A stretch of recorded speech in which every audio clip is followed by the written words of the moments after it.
One thing that Favreau has really promised to the fans is that he's going to be bringing in a lot of Star Wars Legends characters into his stories, such as Mando 3 and 4, as well as the Ahsoka Tano series. Even Rosario Dawson, just the other day, actually said that the Force is going to be very strong with the Ahsoka Tano series. A lot of Legends characters are coming in, a lot of Rebels characters are coming in as well. So there's a lot to look forward to of what Dave Filoni and Favreau are handling, because let's not forget that these guys are actual passionate fans. They are not just doing this because they have a job with Lucasfilm, or, that they have, a check to actually check off of and accomplish this and that just for their work. This is actually something that they love to do.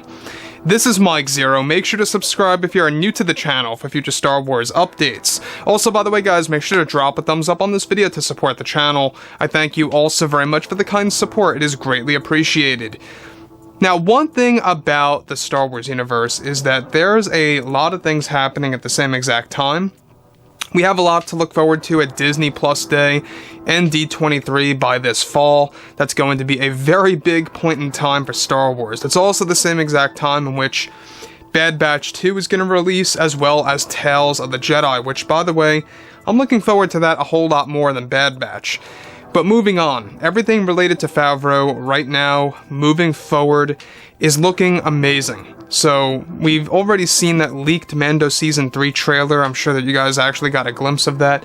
It looks very original. It looks like something that, Favreau would do. And I gotta give him a lot of credit. I mean, he really does work around the clock on multiple Star Wars projects at once with Dave Filoni. Now that brings us, of course, to where we are now, and exactly what's happening with, of course, other Star Wars projects out there, specifically with The Mandalorian Season 4. Now, Mando 3 and 4 are now being worked on back-to-back, with Mando 4's script already being written by Favreau and getting ready to begin sometime during the summer of 2023 to get it out by holiday of 24. Now, many storyboards have been created by Favreau, all of which have been finalized to be used in the script for the fans. One big plot device in the show is set to focus on a big battle against Thrawn's new forces that will go up against heroes like Luke, Ezra, and even Ahsoka Tano, with the addition of Mara Jade coming into the equation from Mando 4. Now further, it's described, however, that toward the middle of Mando 4, one of the storyboards that have been completed involves a brand new design for Luke Skywalker. This new design is set to place Luke Skywalker in a set of ancient Jedi armor that will be used in Mandalorian 4. A thing of armor that Luke discovered during his travels across the galaxy, looking for Jedi lore. This will be just one of many new looks for Luke in Mando Season 4, where he will be decked out in what appears to be High Republic era armor of the Jedi, with his green lightsaber ignited to fight against Thrawn's forces alongside both Ezra and Ahsoka. Now, at this point in time, Mara Jade is said to be working with Thrawn as his own personal assassin that will eventually go up against Luke Skywalker, where Luke's armor is described to appear almost like Beskar, but not quite. Now, the fight sequences between both Mara Jade and Luke have already been illustrated by Favreau that will be used in the script, one moment of which involves Luke using the Force Repulse technique to push Mara Jade and slamming her into a large boulder.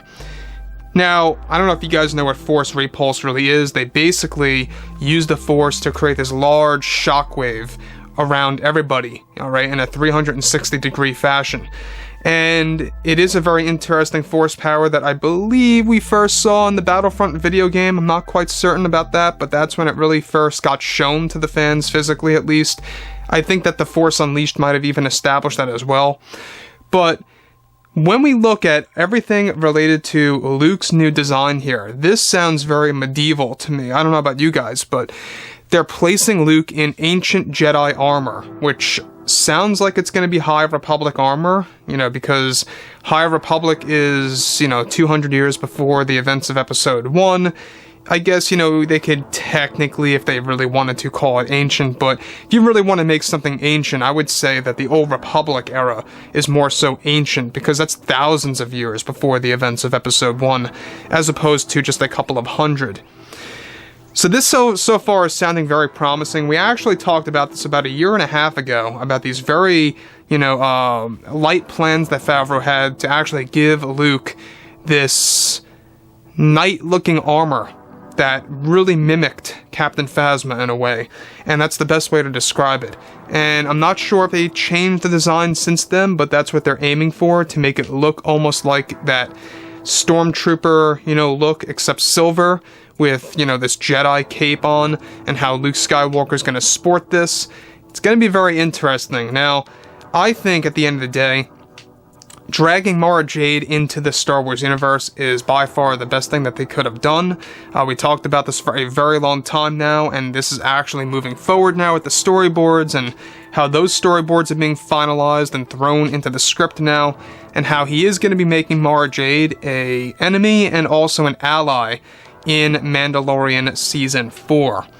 So, moving forward from that, alright, progressing all of this, the fight is planned to be very intense between our three heroes going up against Thrawn's hidden base, where Ezra and Ahsoka are separate from Luke for the majority of the fight. This is when there is a point in time when Luke Skywalker narrowly escapes the battle and heads for his X-Wing and takes off to his other Jedi temple as he fears one of his Jedi students are in trouble.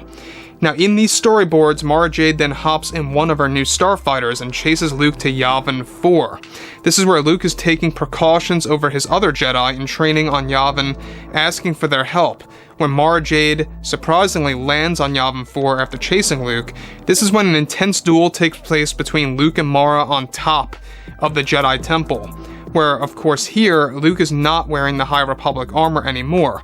Many of the storyboards show a moment in which Mara Jade is eventually defeated by Luke's hands as she is hanging onto the edge of the Jedi Temple, where Luke pulls her up and convinces her that the dark side is not the way and that it isn't possible and to actually come back to the light side, and convinces her that the dark side is not the way.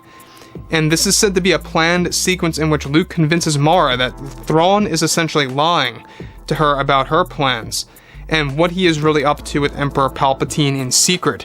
Now, this is where the tide begins to shift for Mara Jade in the Star Wars canon, much like in Star Wars Legends. Now, let's just, take a moment here and let this sit in.